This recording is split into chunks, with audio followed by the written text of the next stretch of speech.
Thank you. Hello, Louisiana. Thank you for having me.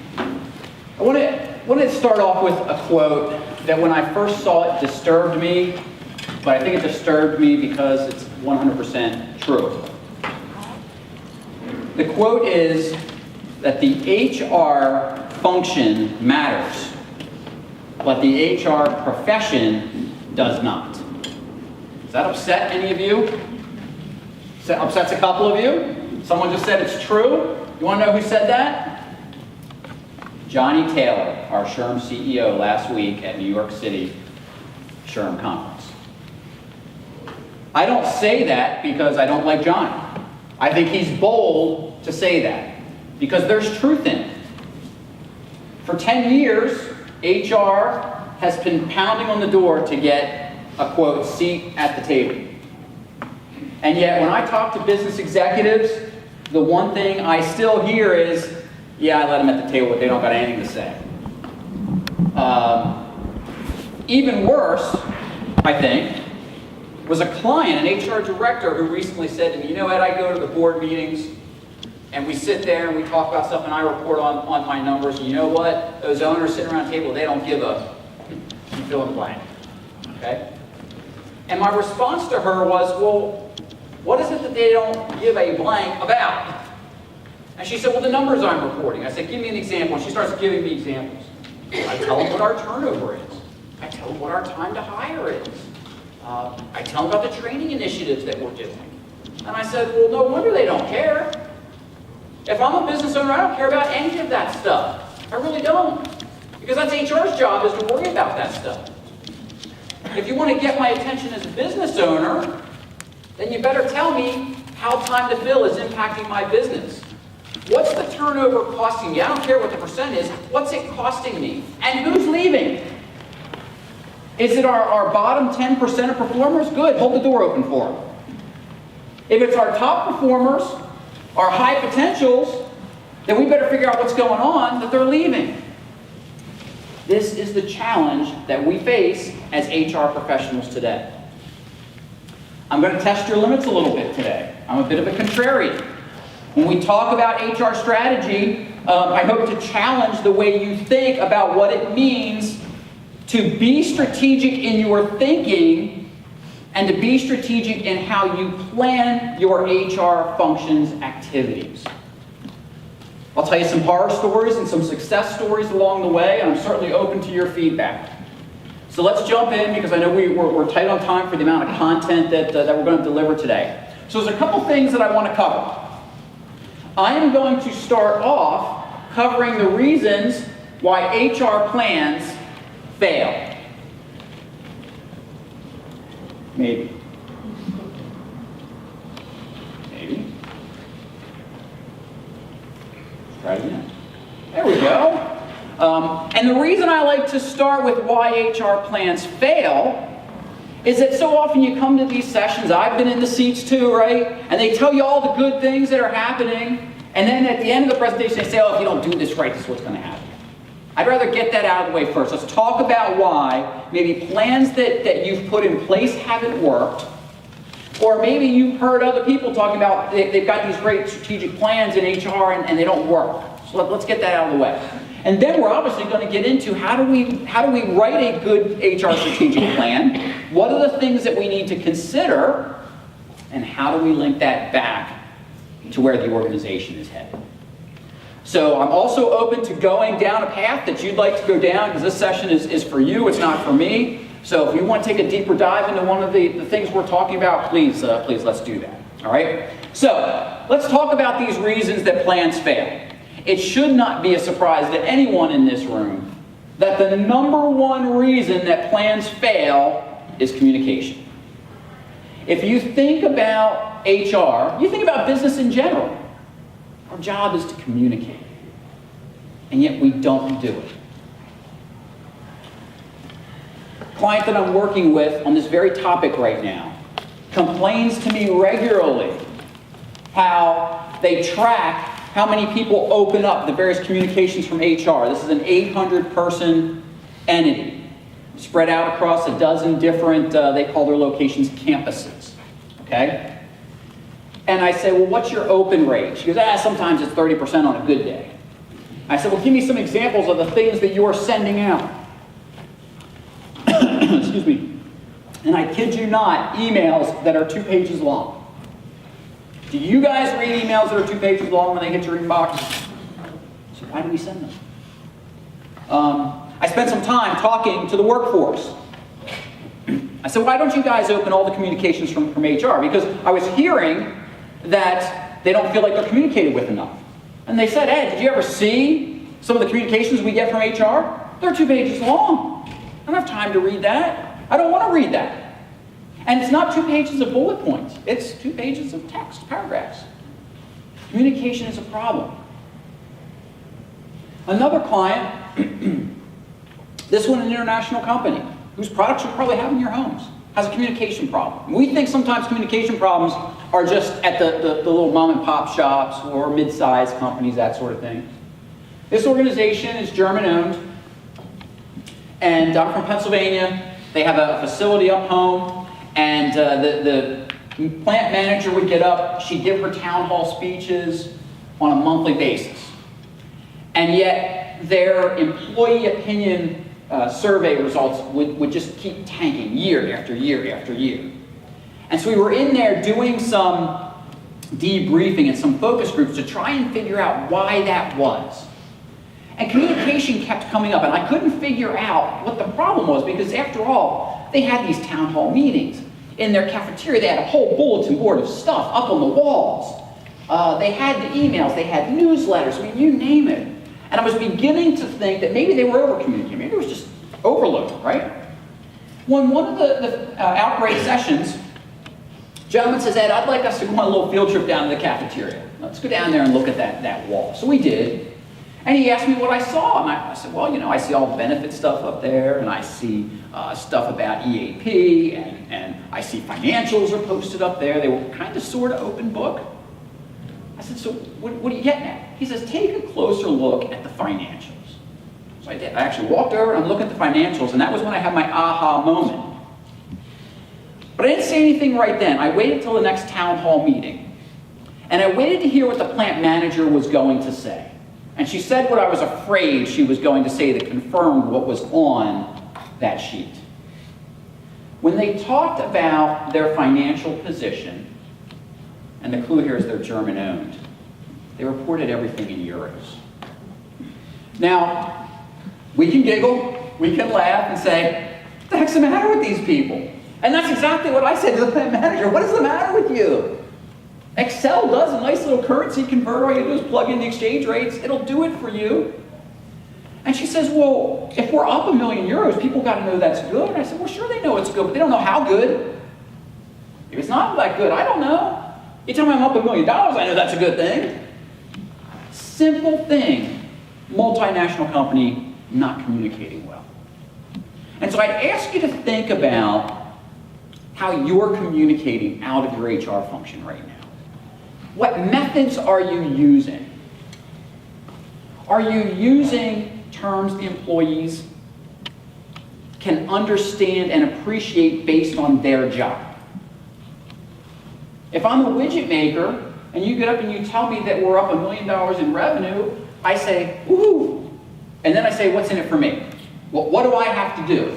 If you tell me that I've got to make 10 more widgets a day to help get that extra million to an extra 2 million, I mean, those are the things I need to know about. Sales needs to know what market we want to go into, and R&D, what new products. I mean, when we communicate new things in HR, there has to be context around it.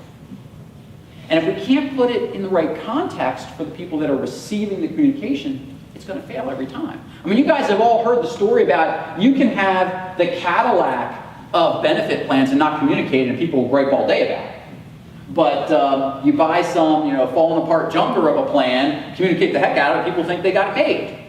That's how powerful communication is. We know this, and yet why don't we communicate better as HR people?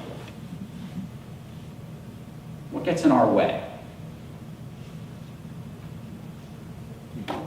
People get in our way, okay? If they just stop knocking on the door, right?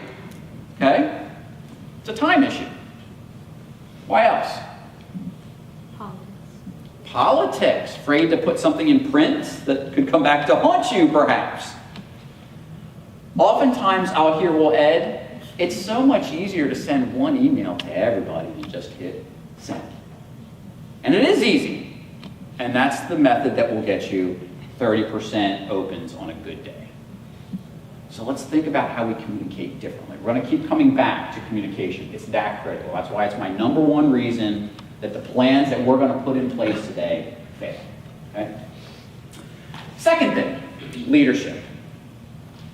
So, oftentimes when I review an organization's strategic plan, it's good. It's in a nice binder. The leaders all went off to the local golf resort, or maybe not so local. Maybe they went off to Vegas for the weekend, and they came back with shiny binders of strategic plans.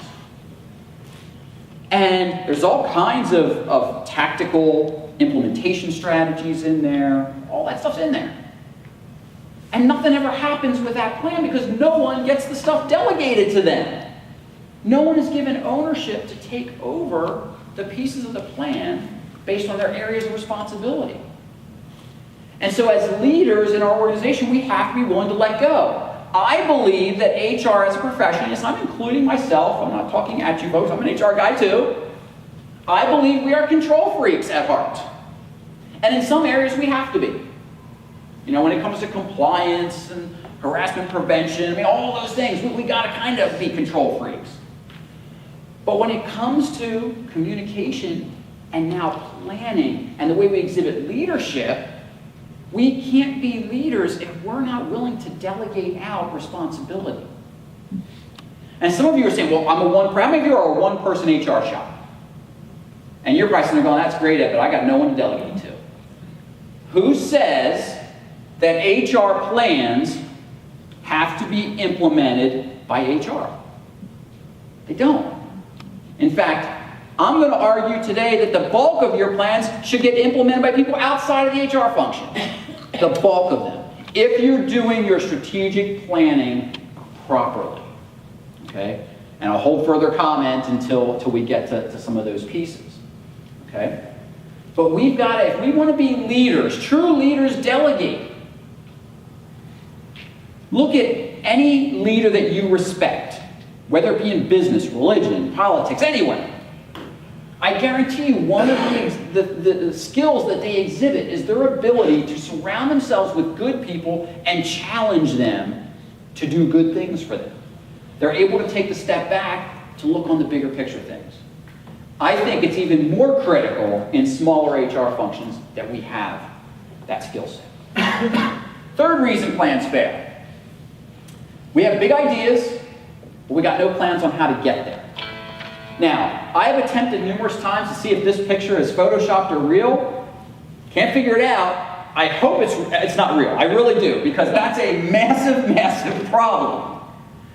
But think about what's going on in your line of work that's causing the bridge to not meet up in the center of the ocean. Guarantee you some of it comes back to communication that we started with. One side's not talking to the other, one department's not talking to the other, one facility's not talking to the other, whatever it happens to be. I talk to business owners on a regular basis that are frustrated with their HR departments because they feel like they're not good planners. In fact, a CEO I was talking with just last week let his HR person go because he was trying to get the gentleman to be more strategic. This guy has 15 years experience. He's been around the block. And the owner, or I shouldn't say owner, the CEO's final straw was when the HR manager said to him, I don't believe that my time is well spent planning. And I said, you should have fired him. If we don't take the time to plan in HR, then we are destined for failure. And I'm sure, again, you're thinking, well, the knocks on the door and the phone's ringing and the emails. We're going to talk about all that. There's got to be a time and place where we say, enough. I need my hour to plan today. I need my hour this month to plan, whatever it is. Okay? And we'll talk about how to get that today, too. Okay, fourth reason is our good friend Michael Scott, okay? Nice guy, not a very good manager though, right? Why was he not a good manager?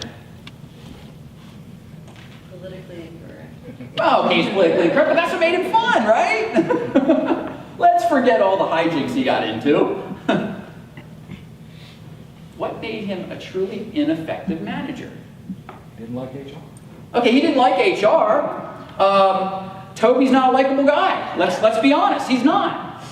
And you know, we laugh about poor Toby, but I want you to think for a moment about HR's portrayal in the media. Toby is the poster child for how our profession is portrayed in the media. And we have to ask ourselves why that is. There's a grain of truth in everything. So he didn't like Toby. I wouldn't like Toby either. Why else was he not a good manager? Avoids conflict. Okay, he avoids conflict. Did he ever really know what was going on in that office? No, never. He was too worried about whatever party he was going to plan, or the girl he was chasing, or whatever happened to be, you know, that he was getting into, right? He was passive. He had no idea that Dwight is setting the office on fire to prove a point, and that Jim is putting Dwight's stapler in the Jell-O mold. And I mean, he had no idea any of this stuff was going on. And yes, I get it, it was a sitcom. But the reality is, you have managers like this that don't know what's going on in their own functions. And you say, well, gee, Ed, this is an HR strategy session. What does this got to do with HR strategy? Those are some of the managers that need to be implementing our strategic plans. And so one of the things we're going to look at is, what do we do about professional development for our managers as part of our strategic plan? Final reason that plans fail is personal ownership. People that, if we said one of the reasons plans fail is that there's no delegation. This is the cousin to that. It's, well, we've delegated, but now the person doesn't take ownership of it. And 90% of the time, when the person doesn't take ownership, it's simply because there's nothing in it for them. Do you guys know what percentage raise, or merit increase, whatever you want to call it takes to get someone to change their behavior? What's that? There is no percentage. There is actually. There is actually a percentage that will get someone, not that you've seen, right? Because what's the average percent you've seen? Well, I mean 3, but we've had people 2, get at 3. least like 20. Okay, 20%. That's probably like a bonus kind of scenario or a promotion. Okay. The studies show it's 7%. That it takes a 7% change in a person's base pay to get them to change their behavior. Now, I'm not saying that changed behavior is sustained, but it takes 7% to even get their attention. Now, that's a topic for another day. I'm not going to stand up here and lecture you that you should all start giving 7% increases across the board. That's another topic for how we reward our people. But I want you to think about that for a moment. Think about what the employment relationship is all about. Can I pick on you, LaMonica? So LaMonica comes into my office and she interviews. And I like her. She's got every trait I'm looking for. And I say, LaMonica, in exchange for your talent, I'd like to pay you $70,000 a year. You're going to work 40 hours a week. Here's the benefit package I'm going to give you. Can you have a what? A country? Oh, 100? Well, we can negotiate. I thought she was asking for a country. I'm like, dang, this girl, she's aggressive, right? You know, okay. You guys do things differently down here in Louisiana, clearly. But ultimately what happens after the negotiation? We shake hands, right? And we say, welcome aboard. We've now had an exchange, have we not? She has agreed to bring her talents to the table for me in exchange for a set of rewards. So let's fast forward a year, because I'm a great hiring manager. She smoked it this year. Blew away her goals. You're getting 3% and a handshake. Thank you. She's a superstar. I just gave her 3%. She wanted 100. I gave it to her. What's 3% of 100? Come on, I'm a simple guy. It's $3 grand, right? Is she getting $3 grand? No, because Uncle Sam's going to get his share, and her local parish down here is going to get their share, and the state's going to get its share, right? So that's going to get whittled down. So let's just say she gets, we'll be generous, say it's $2,500 that she gets, okay? And now she gets paid every other week. I'm not going to ask you to do that math, but think about that for a minute. 26, okay, so it's $100 a week, right? And we wonder why her behavior is not going to change. She's thinking, wait a minute, I just killed it for you. And you gave me $100. Well, actually, it's only $50 a week. $100 every other, right? Sooner or later, that balance that we struck when she came in for her interview gets out of whack. Because next year, what am I doing since she knocked her goals out of the park? You're giving her more. I'm going to stretch her, right? Stretch goals, yes! I'm going to give her stretch goals because I want to keep her challenged. Sooner or later, the challenge is not going to be enough. The scales are out of balance. And she's going to start to say, what's in it for me? That comes back to the motivation. Do our people see what's in it for them to go after our goals? And again, any one of these topics we could do a whole breakout session on, but I'm just trying to get you to think about why our plans are failing. Because we're doing this very thing. We're giving people 2%, stretching their goals and saying, go get them, Tiger. And they're going, oh, well, okay, great, here we go again. So we have to think differently about how we reward our people, how we motivate their behaviors to get them to buy in and work on the things that are going to impact our business. Now let's talk a little bit about what our most important asset is. You guys want to answer this question? People. Our people. Okay, you better say that. You're HR people after all. Okay. I would go so far as to say, and I hear arguments sometimes from outside the HR function. People aren't an asset. Okay. Human resources? No, they're not resources either. They're people. Like, okay, now we're getting into semantics. The reality is, I'm willing to bet, do any of you have a budget, a company budget, where less than 30% of it is represented by people-related costs? I would think not. Usually that's about the bare minimum. Okay, it's 30% of our total, what we spend a year as a company. I had a talk I was given one time, someone said, Ed, ours is 80%. 80% of our cost is people cost. Now think about the size of your company. However many $1 million you're doing a year in business. And just think about what's 30% of that? Or what's 80% of that? And you're probably sitting there, if you've done that calculation, I see some of you typing out, you're probably thinking, dang, I need a raise because I'm managing a huge chunk of the pie. And you're darn right. You are managing a huge chunk of the pie. And so what I ask you to consider as we turn the corner and start talking specifically about strategic planning is, what is your finance function's planning tool? What do they use to plan?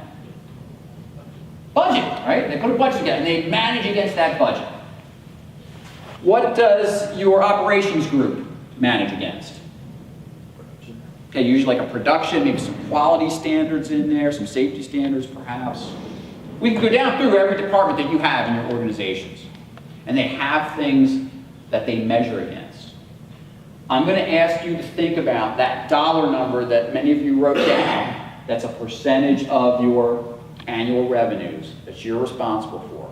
And I want you to think about, as we dissect what needs to be in your strategic plan, how much financially that's impacting the company's bottom line if you do it correctly. Okay? So when we think about our people, we start having to think about now what about our people impacts where the company is headed. So our job as HR people is to look at the company's strategic plan and say, how do we link HR up to that? What are the things that are most critical to us? Now let me ask you, how many of your companies have a strategic plan? Whether it's formal, written, or not. Okay, keep your hands up so I can see. Okay. Of those companies, keep them up. I know it's the end of the day, right? Keep them up. So, of those of you that know you have a plan, how many of you have seen it? Okay, about a third of the hands went down. How many of you had a hand in what's in it? More hands went down. It's only a handful. You guys scoffed at me. You may put your hands down. You scoffed at me at the beginning when I gave you that quote. Some of you actually went, right there are the results.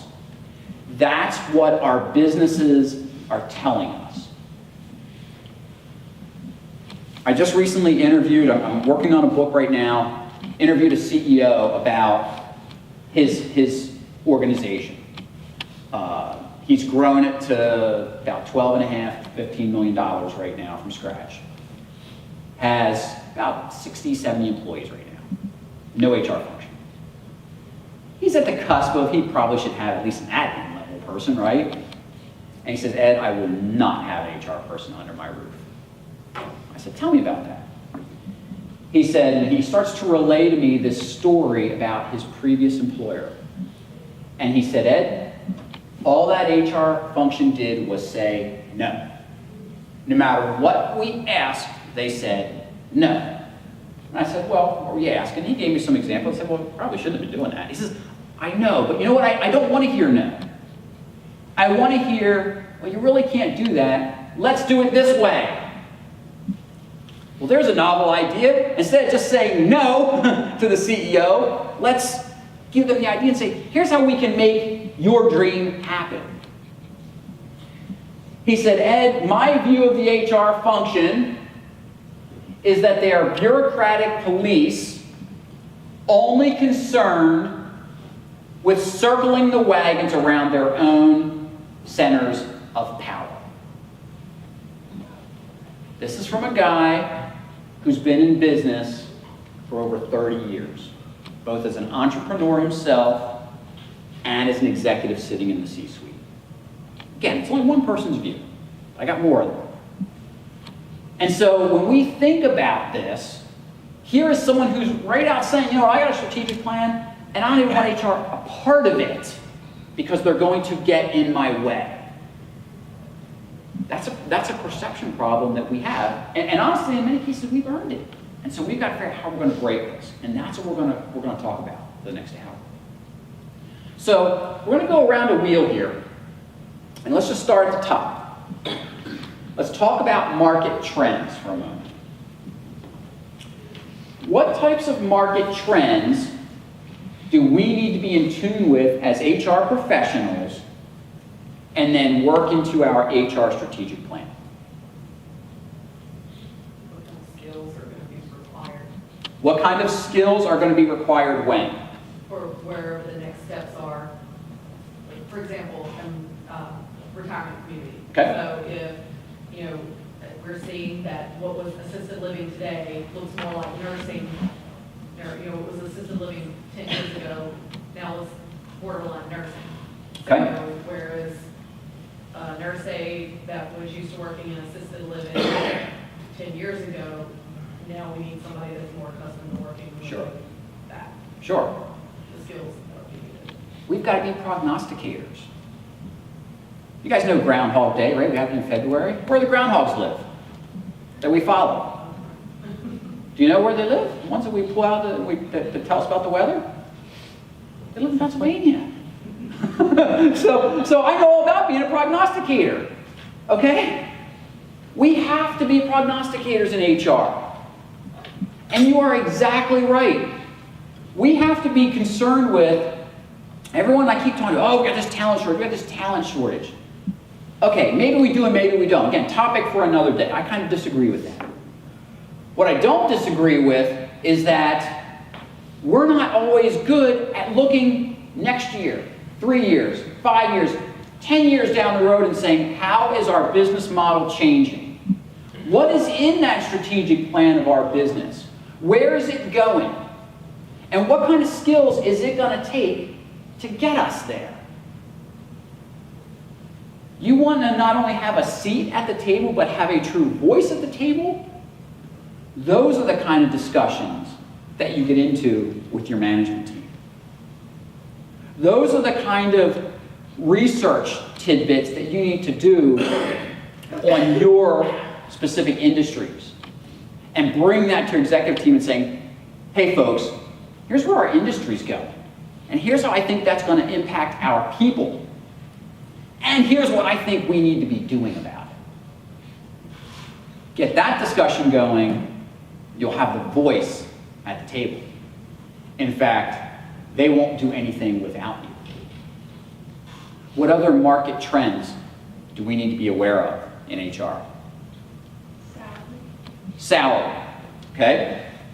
So, in terms of what's going on in the marketplace, what would you consider to be your marketplace? How would you define that?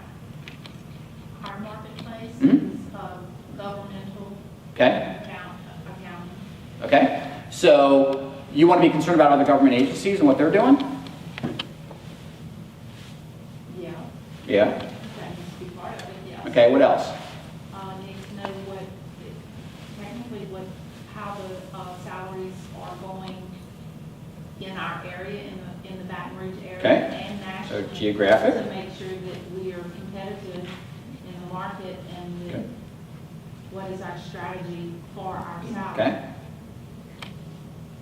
I'd say there's one thing missing. You hit all the things I would think of. Anyone know what I'm thinking of that you didn't mention? I would thought about workforce readiness, like, or the trends of more employees working remote versus coming into. Okay. And how can you facilitate that or be prepared to meet that demand of these new employees in the future? Okay, let's talk about it. Hold that thought. I want to talk about that. That's a good one. I think from the salary perspective, we get caught up in, I want to know what's going on in my industry, and I want to know specifically in my geography. Are you only competing with people in your industry, in your geography for talent? So you better be concerned with what's going on outside your industry with people that have skills that transfer to your industry. Okay? And I'll give you a perfect example of why, especially in government, this is key. I was doing some succession planning with a state housing authority. And we got to a couple positions in the authority that were really just kind of unique. And the challenge was they had 5 people in these positions, and all doing similar things. 4 of them were retirement age. After interviewing them and digging around, we found that the time frame to train someone up to take one of their positions was about 3 years. Okay, so start doing the math. 4 people out of 5 are retirement age, and it's a 3-year skill workup to get them fully on. So most people say, well, I guess we've got to hire from the outside. Yeah, okay, great. Problem is, the people with the skills on the outside were earning 20% more than what they could pay. Problem. Not only had this authority waited too long to do its succession planning, they didn't know what was going on in the outside world that was impacting their ability, in this case, to replace key talent. Not only were these people of retirement age, they had been there for 30 plus years.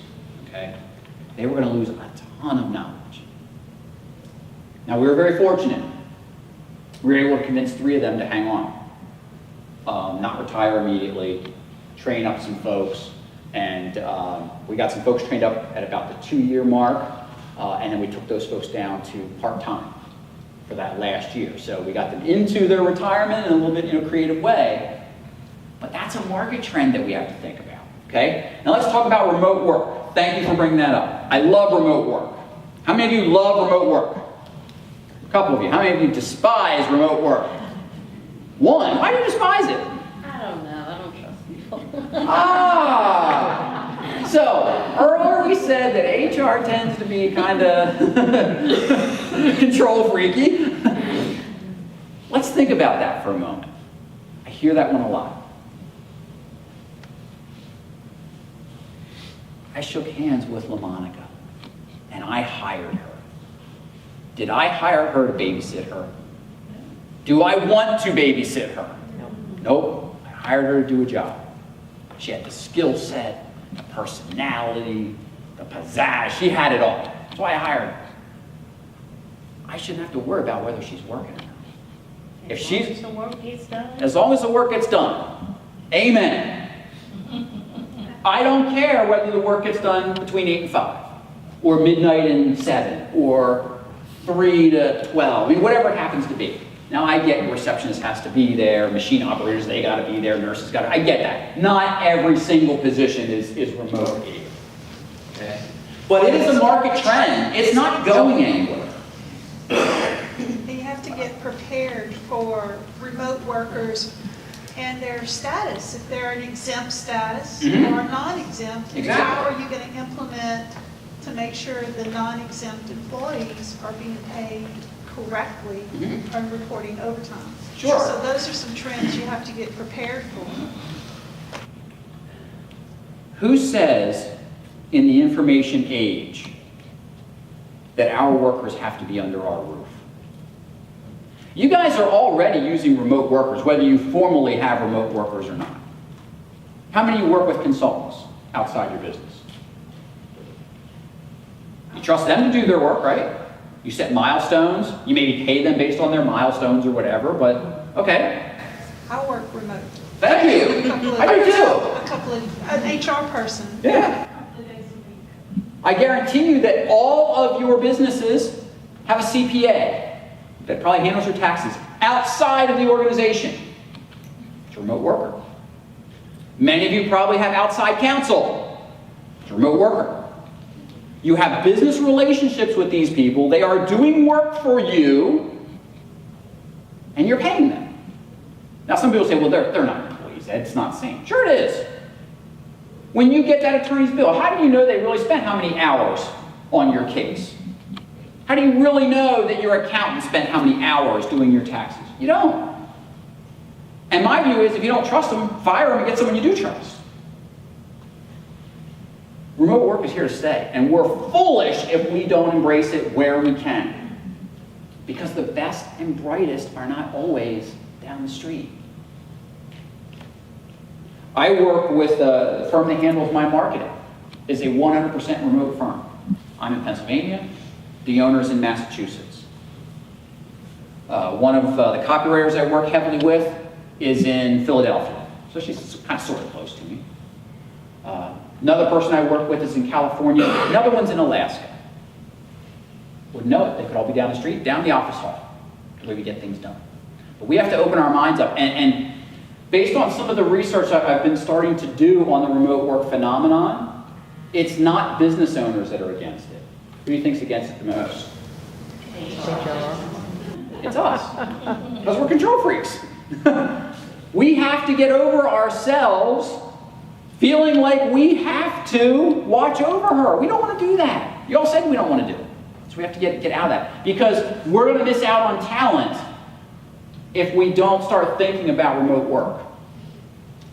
I have another client who's in the medical profession, and they're telling me they're having a hard time getting medical coders, and that really just kind of floored me. And so I started talking to the team about it, and they said, yeah, we just keep hearing these people want to work remotely. Great, let them. Oh, we can't do that. So why not? I mean, correct me if I'm wrong, but they're getting the transcripts, they're coding it all up, they're saying it's all electronic work, computer work anyway, right? Yeah. Well, the rest of our coders are here. So, well, why? Help me understand where the roadblock is. Do they have a computer? Do they have an internet connection? Can you establish something secure for them? Well, yeah. Okay, then hire the person. And let them work in their PJs at the kitchen table. What do you care? We're spending time on this market trends because I believe as a profession, we've ignored these kinds of things for way too long. I had another client tell me, she was so proud to tell me that they had 5% turnover. Great, I saved, talking to her about who was turning over. But I said, okay, well, why are you so proud? She says, oh, well, our industry average is 10%. I'm half the industry average. I said, why are you patting yourself on the back? The closest company in your industry is 100 miles away. Why is that number relevant? Tell me what turnover is down the street. at a business that's hiring the same kinds of people that you're hiring. That's a trend that we've got to have our finger on, okay? What other market trends do we need to have our finger on and be strategically thinking about and planning for? We got salary issues, we got remote work issues, we got talent, yeah. Automation. Okay. It's putting a lot of people out of work. Okay, so what jobs will be automated or robotized in the next couple years? And, I think back about 15 years ago, maybe a little bit more, certainly before the Great Recession, and people, were running around crazy in HR because of the impending labor storm that was coming. There was going to be the big sucking sound as every baby boomer ever born was going to retire in one day, and the vacuum out the door. And what are we going to do? And maybe the Great Recession saved us from that, because they didn't retire as quick as we thought. Okay, we're starting to hear the same rumblings about the robots coming. Are robots going to take your job? For some people, perhaps. Think about, anyone here in transportation? Or have a transportation network that supports your business? Really? Wow, only a couple. Okay. Before I went and started my own practice, I spent many years at UPS. It's all drivers. What's going to happen with driverless vehicles? Do I need a driver in a tractor trailer who's going from one building to another and that's it? Maybe not once the technology's here, right? Now you might argue that your driver in the Browns who brings your Amazon packages to your door, we always need that guy, don't we? I don't know, there's drones coming, right? Might be just drones zipping around bringing you your packages. I don't know. Those are market trends that we have to think about. Someone's got to work on all that fancy equipment, which comes back to the skills. So if we know that from a market trend standpoint, we're going to get more automated, okay, so how's that going to change our business model in terms of the kind of people that we have to have? And where do we go find those people, and how do we start planting those seeds now? Any other market trends you want to talk about? Customers. Let's talk about that. I've got customer feedback, but let's talk about customers. Now this one I don't want you to raise your hands. I want you to think about the last time you spent time with someone on the front line, whatever that is for you. Maybe it's a nurse giving patient care. Maybe it's a sales rep out visiting contacts. Maybe it's that driver. Whatever it is. Think about the last time you spent time with that person. Have you ever spent time with that person? If it's not recently or if it's never, and you don't know what your customers want, how do you know the kind of people you need to hire to meet your customers' demands?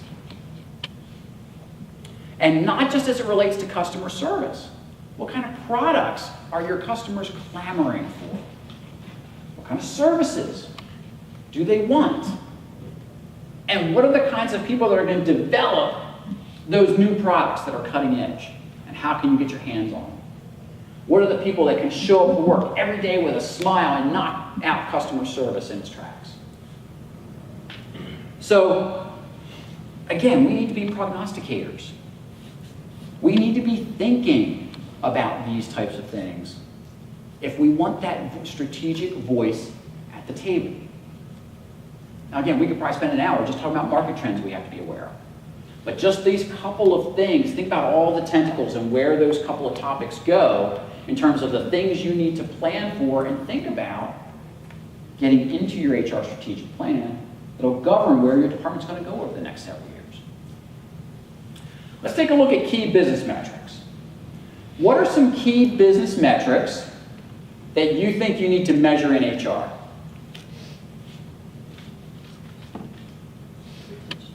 Retention. Let's talk retention. Okay, hold on. Let's talk retention for one moment. That was the first one I heard. What do we have to be worried about with retention? Focus on the section of employees that we may need. Okay. So that we have someone in the pipeline that can fill in that. Okay, so where is our churn? Most companies have churn somewhere. Where is it and why? Can we stop it? Maybe and maybe not, right? I mean, depending on where your churn is, if it's really just nasty work, you may always have churn there. I get that. Okay? But have we looked at why we have churn? Organization I was working with didn't have a huge turnover problem. In fact, they told me they were so proud of their turnover being low. But I did notice on one shift it was higher than all the other shifts. Still wasn't out of this world, but it was higher. And I said, what's up with the little blip here on second shift? And it was only in one of their buildings. And HR said, don't know. What do you mean you don't know? It's a blip here. I've seen it. Why aren't you asking?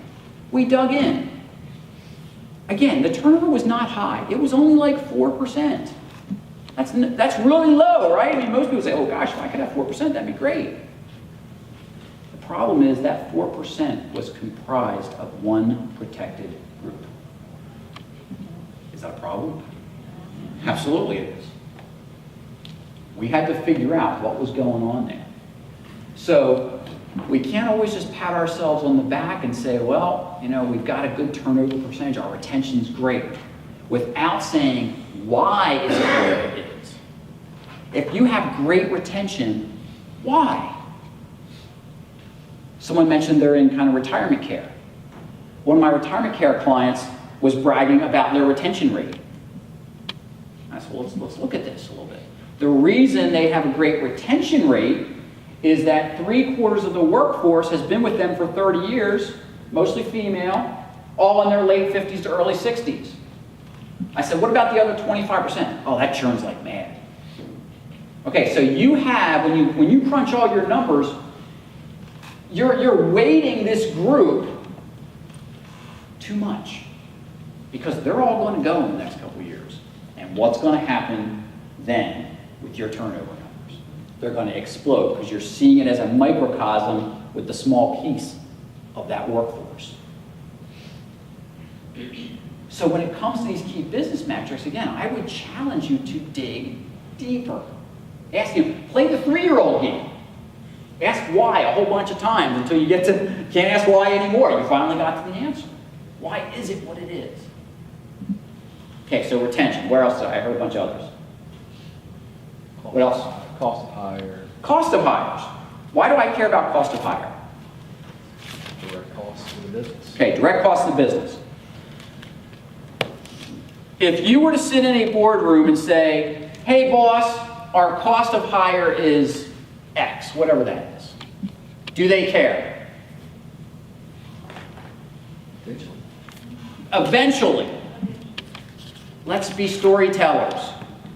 Let's get them to care right now. Hey boss, our cost to hire is $100. I don't know what it's, that's not I know, but it's $100 cost to hire. But we have turnover of X% in our most valuable function. So that cost to hire times all the people we're hiring is costing us this. And the reason that the bulk of these people are leaving is, I don't know, let's just say it's pay. I believe if we pony up an extra $1 an hour that's going to cost us this much on an annual basis, we can solve our turnover problem and also lower our cost to hire because we don't have to hire as many people. Paint the picture for them. Don't just give them the number. That way they care now. Not when it's getting so ugly that they're like, well, what's been going on? Why are we losing $20,000 a year just on how we hire and train people? Okay? We need to get good at storytelling in HR. Why are things the way they are instead of just saying the way they are? Why? Walk them down the path of what's going on behind these key business metrics. What's another key you need to work on or we need to be concerned with? We talked turnover, we talked retention, a little bit about salary and the market data. Healthcare costs. Healthcare costs, okay? It's an ugly one. It goes up every year. So the question is, what are we doing, if anything, to help control those costs? If we know that the broker is going to come back to us 30 days before renewal with our fee for the year and it's going up 20%, why are they doing that? Okay, claims, but why are they waiting until 30 days before? Too late for you to change. Now, we know that they do this to us. Sorry if there's any brokers in the room, but, you know, it happens. I hear it all the time. So, are we sitting back waiting on that to happen? Or are we trying to figure out a better solution? Now, you can go the opposite way, too. Okay? Client I'm working with right now, their people are complaining this is 3 years, they've changed brokers 3 times and benefit plans 3 times. That's too much, right? It's too much for HR. It's too much for the people. They can't keep up with it every year. Oh, my medicine was covered last year. Now it's not covered this year. My husband's, oh, well, his wasn't covered before. His is covered now, so that's good. I mean, people get all mixed up. They don't know what's going on. And this comes back to communication. HR is getting beaten for this. Because the people just see it as, oh, you're just going out. No, we're trying to keep the costs down. But that's not being communicated.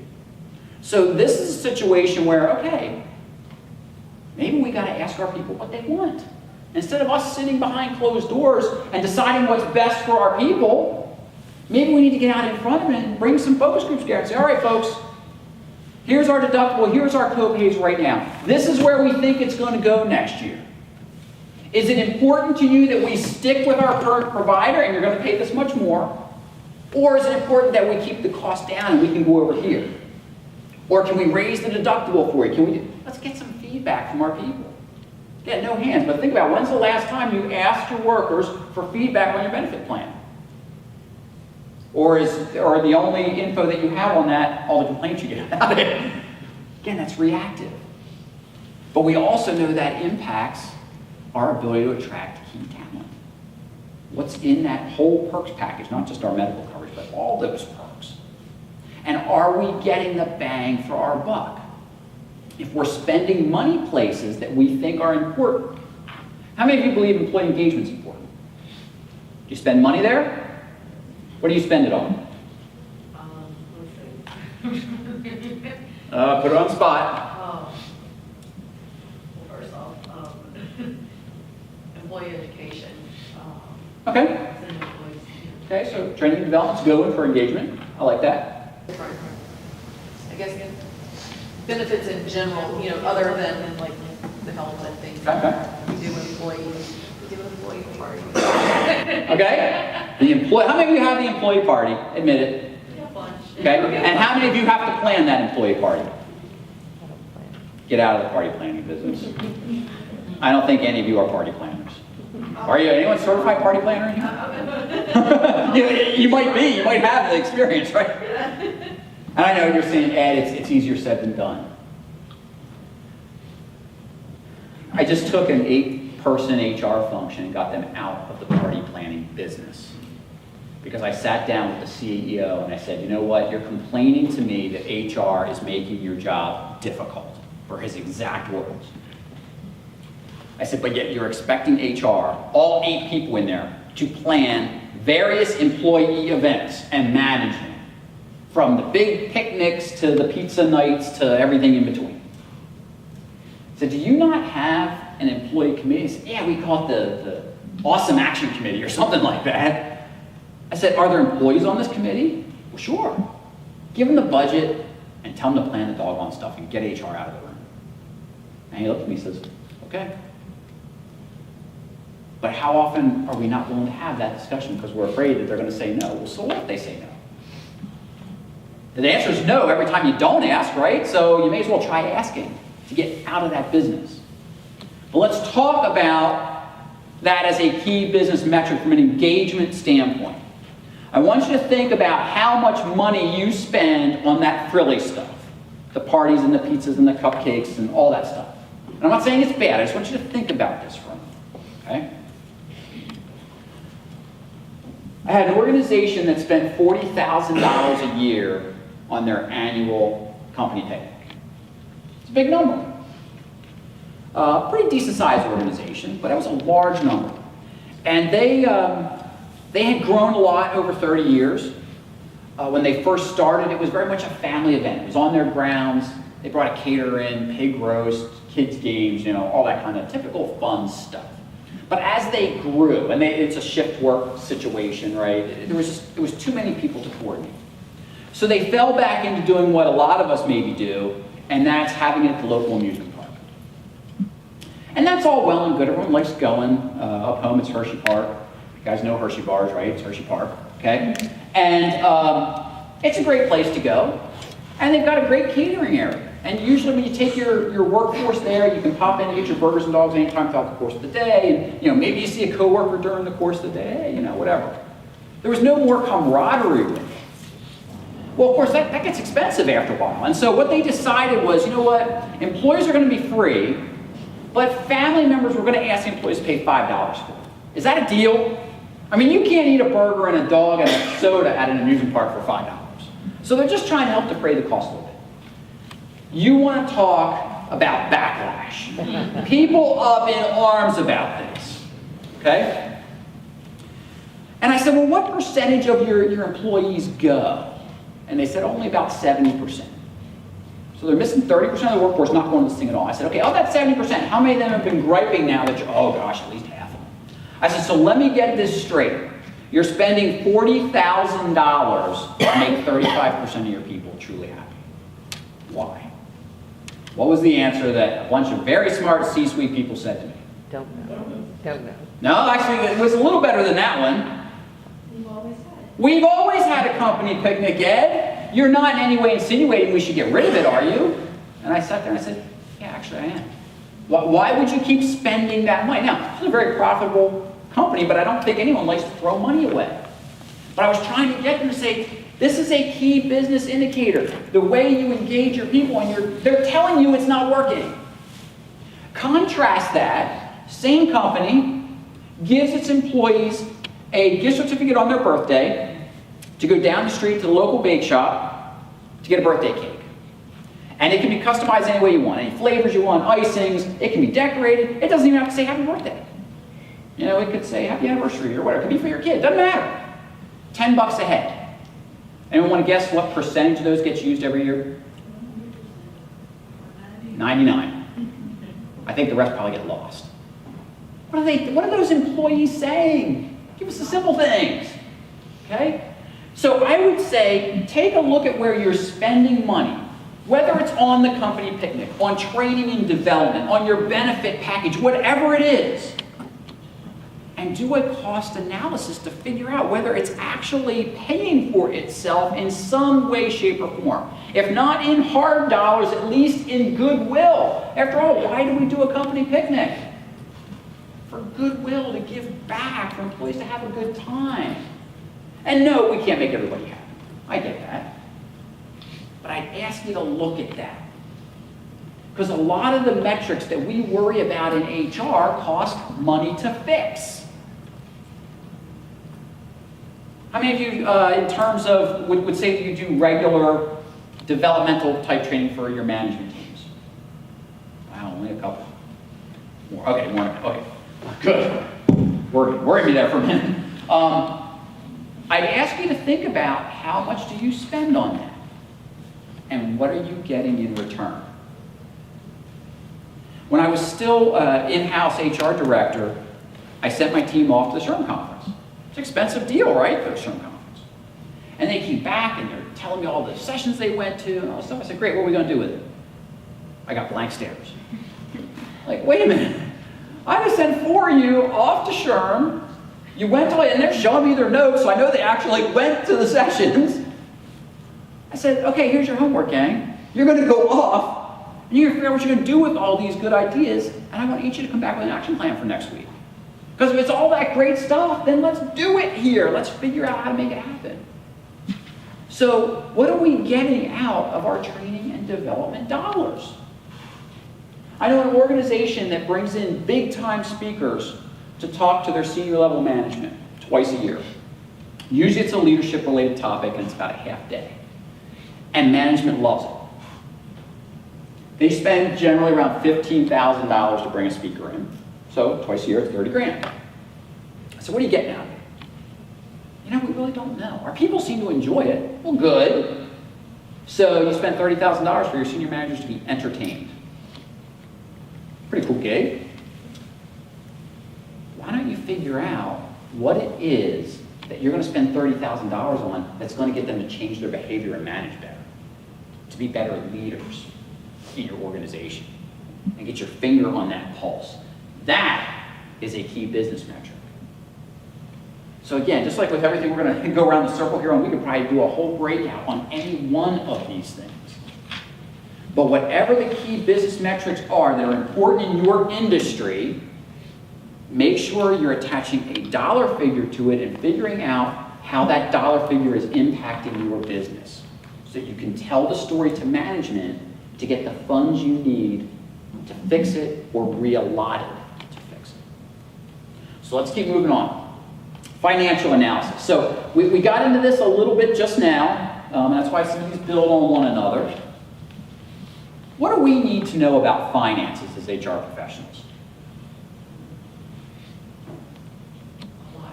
A lot. Give me one thing. How does our business make money? How does our business make money? Interesting. Well, gee, it's selling burgers. Is it? I don't know. I work with a local municipal airport. How does an airport make its money? Sorry? Gate fees? Gate fees? Food, Food? consumption, parking. Parking?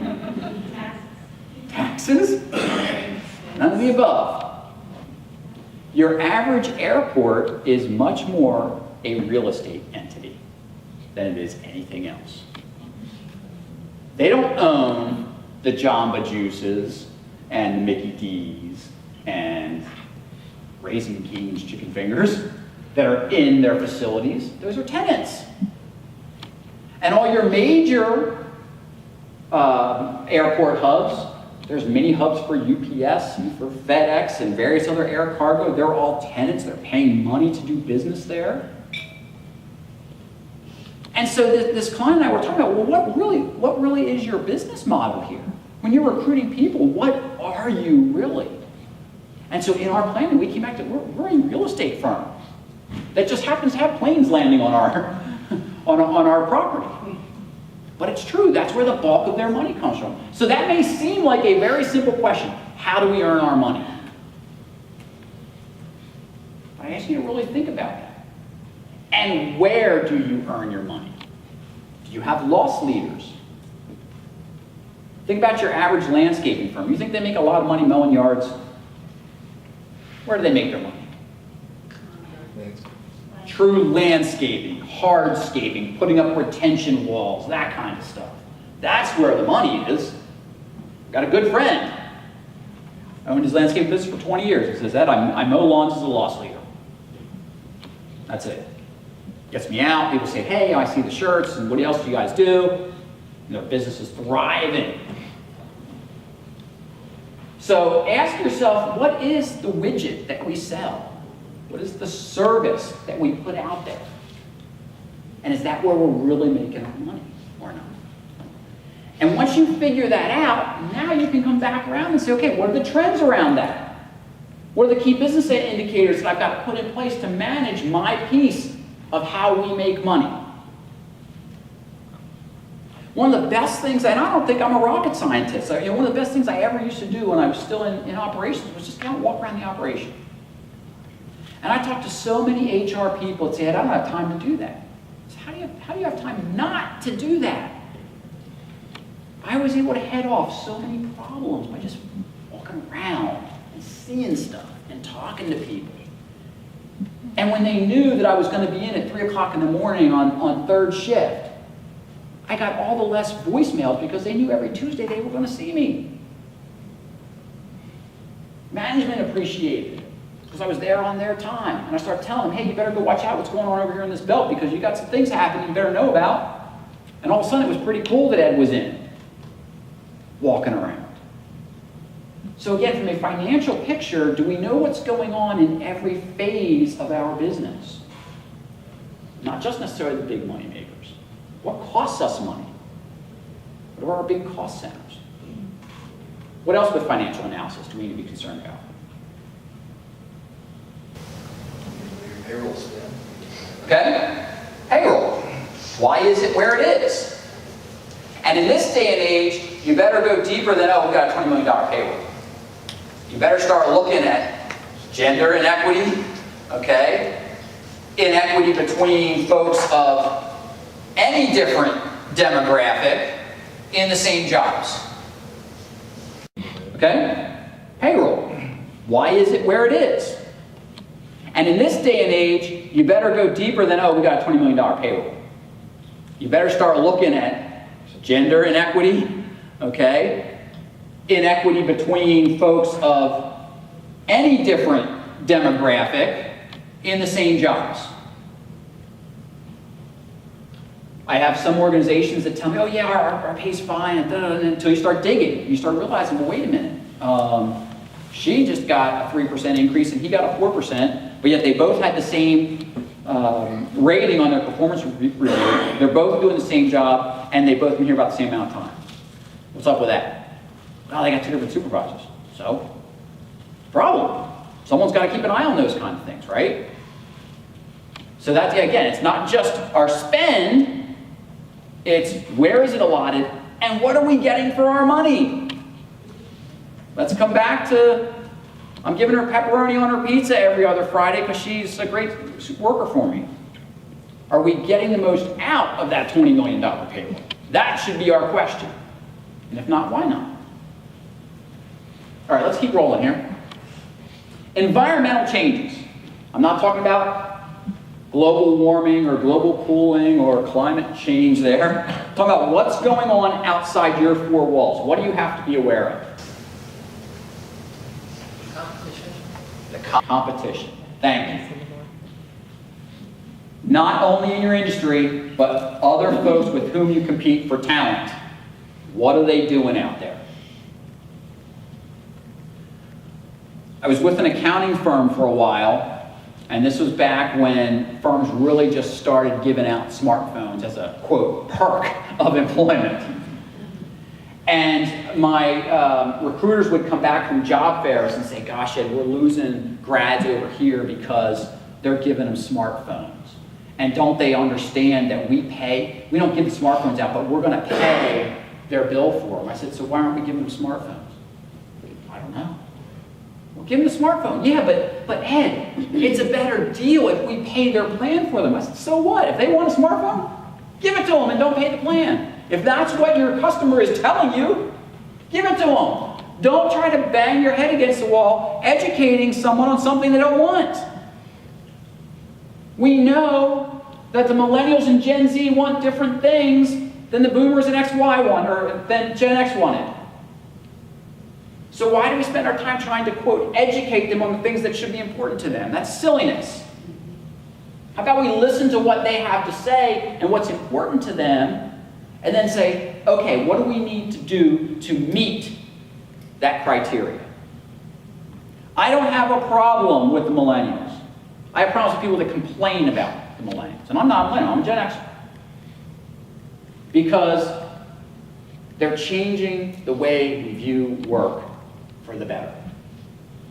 Again, we could talk all about the generations right now, but that is an environmental change.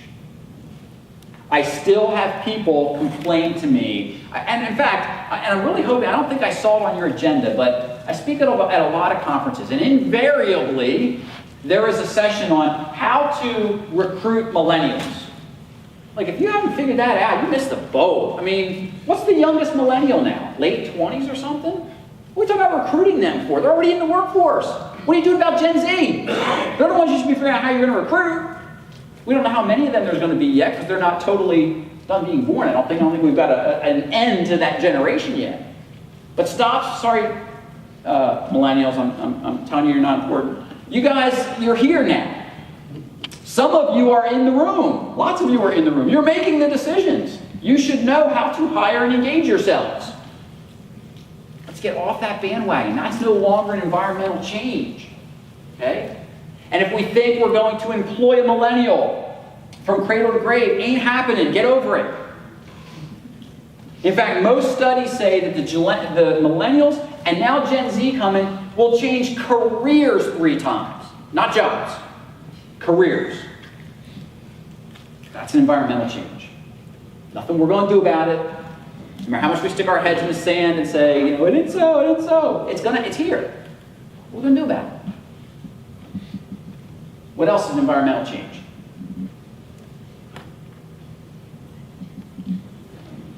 Governmental laws and regulations. Thank you. We are the keepers of all things regulatory in HR. So we have to stay up on it. And it changes constantly, right? It boggles my mind when I talk to organizations and they'll say, we got HR covered. So what do you mean by that? Oh, well, we got our controller handling HR. We got that person over in marketing, she handles HR. Like, wait a minute. I'm a full-time HR guy. I can't stay up on this stuff half the time. How is someone whose job it is that's not full-time in HR able to stay up on it? Okay? So yes, we have to spend some time in that. However, I will say this, I will plead with you. I get so disheartened when I talk to organizers of HR conferences and chapter presidents and everything, and I say, what is your most attended event of the year? Across the board, what do you think it is? Holiday party. No, not the holiday party. Legislative change. The legislative and legal update. Packs the house. Okay? I'm not saying that to mean that it's not important. I'm saying, really? That's what gets us out of our offices, to go listen to some attorneys tell us what the new laws are? We got to be more strategic than that. We have to know it, but that shouldn't be where we're spending the bulk of our time. Because those laws don't tell us how to run our business. They're the constraints within which we have to run our business. All right, let's keep rolling here. What do we need to know about customer feedback? If they like what we're doing. Okay? And if they like the people that are doing That do it. Okay, anyone here in very customer-facing things like food, retail, hospitality, that kind of stuff? So Yelp, it's right there. I can look at Yelp, I can look at TripAdvisor, I can get on any one of those social media platforms and see exactly what's going on. What about the rest of us? How do we know about what's going on with our customers related to our people? Surveys. Okay, we can talk to our customers. Sales. Sales might be an indicator. How many of you are die-hard Apple people? Really, only a couple? Holy mackerel, I've never seen so few people. Okay, so if Apple doubled the price of the phones, would you still buy them? A couple people would. A couple people would be like, yeah, because it's Apple. So I'd be careful that sales are the indicator. Okay? Okay, so you say it's a service. I'm not an Apple guy, so I don't know. All I know is you walk past any Apple store and it's like swarming with people. So something must be going on there, right? So we have to think about, what do our customers say to us? And more importantly, I think, what people in our workforce directly impact our customers? It may not be who you think they are. And where are my retail people? Who impacts the customer? Front-facing people. Who are typically Lowest in the Lowest industry. paid. lowest in the industry. College kids, College high school kids. Retirees, Okay? Nothing wrong with any of these folks, right? They're part-time, usually. making just a hair above minimum wage, probably around $9 maybe. $9, $10 an hour. Okay.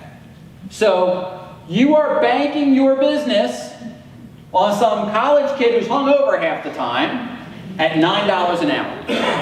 It's the business model, right? So what training, I want to put you on the spot, what training do we give that $9 an hour college kid who can make or break our business? Often they're the forgotten, sorry? the cheapest you can get away with. Okay? But think about that. We say, they're the part-timers, okay? But you go to her store long enough and get treated rudely enough, you ain't going there anymore, because that $9 an hour employee didn't take care of you. So when you think about the customer, That's where it intersects with HR. When I was in college, I worked the docks at UPS. Do you understand that your driver, that person wearing the brown uniform that shows up at your doorstep, has no control over whether you get your package on time or not? That driver can only deliver what's on their truck. If I was partying the night before and I threw your box on the wrong truck, you're not getting it today. And so it's the people that are working when the rest of us are sleeping that determine whether you get your box on time. Yet when I worked there as a college kid, no one ever told me, I understood kind of in some vague way that I had this power, but I never once saw a customer in that role. You have people like that. Any of you get one of the food delivery services, Blue Apron, Plated, any of those? Okay? So we get, I won't say the name, but we get one of them, and generally we're happy with it. We like the recipes, we like the food quality, but I'm ready to quit because for the 4th time in the last year I was missing an ingredient. And I'm not talking about, oh, they missed the oregano.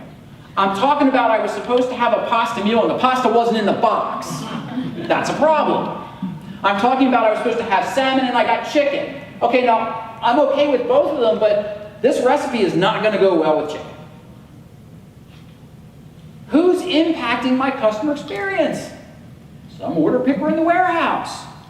Now, I will say this particular service has great customer service. When I call and say, hey, it happened again, I get my refund. Do I want my refund? No, I want my food, okay? Especially because my wife and I enjoy cooking these meals together. The other night, it was a Friday night. I'm telling you, the cupboards were bare. And there's no pasta in the box. And I went I don't even have pasta in the cupboard. And so, think about the people that you have that are impacting your customer ultimately. And what do you need to do to invest in them so that they understand that they're driving your business?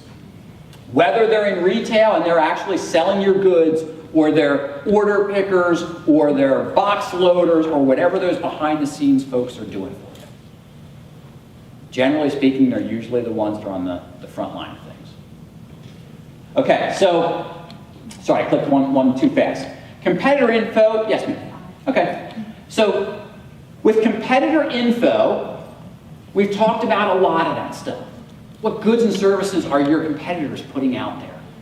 Where are they finding people? How are they developing their people? Where are they from a salary perspective? Are they leading the market? If so, why? Why are they paying more than you are, maybe more than you can afford? You come to events like this, you can network and talk to each other about what each other's doing. I'm sure you're willing to share these stories. So let's start digging on that stuff, okay? Now these slides are going to be available, so there's some juicy stuff in here that I want you to take back with you for discussion, but I'm going to leave you with this thought, okay? Is that when you think about the things that we've talked about today, and you look at this list, I want you to think about whether you're going through any of these things right now in your company, or whether you should be going through some of these right now. Because as you go through the planning that we just talked about, looking at each one of those 6 segments, and doing a dive down into what you need to be concerned with each of those segments, you're going to start to uncover some of these items. And there becomes the action steps that come out of the strategic thinking. Oh, I need a succession plan because I got a bunch of people that are getting near retirement age and I don't have the internal capabilities to handle it. Oh, I'm lagging the market. Oh, my competitor just invested in a bunch of new machines and it's the latest and greatest technology. Those are things we have to uncover. I guarantee you, if you do the deep dive on those 6 things, you come back to the board table and you start going down through and saying, hey boss, this is what I uncovered. Here's where I think we need to be going. Here's the financial imperative for it. If we don't do it, you will be invited back to that table each and every time. And we're not going to have to worry about whether we're relevant or not, because we will have made ourselves relevant. It can be done, because I'm seeing it happen. And it's happening in one-person HR shops and 20-person HR machines. And it's how they're interacting. And it comes down to being proactive. Going out, asking our management teams, what can I do for you? What are the biggest challenges that you have? What are the things that I can do to help you run your operation better? Asking for some of that honest feedback and working that back into your plan. It means you're going to have to get some thick skin, because you're probably going to hear some things that maybe you'd rather not hear. But it's so much better than ignoring the problem and us not being relevant. So I thank you for your time. I thank you for your willingness to chat, and hope you enjoy the rest of your conference. Thank you.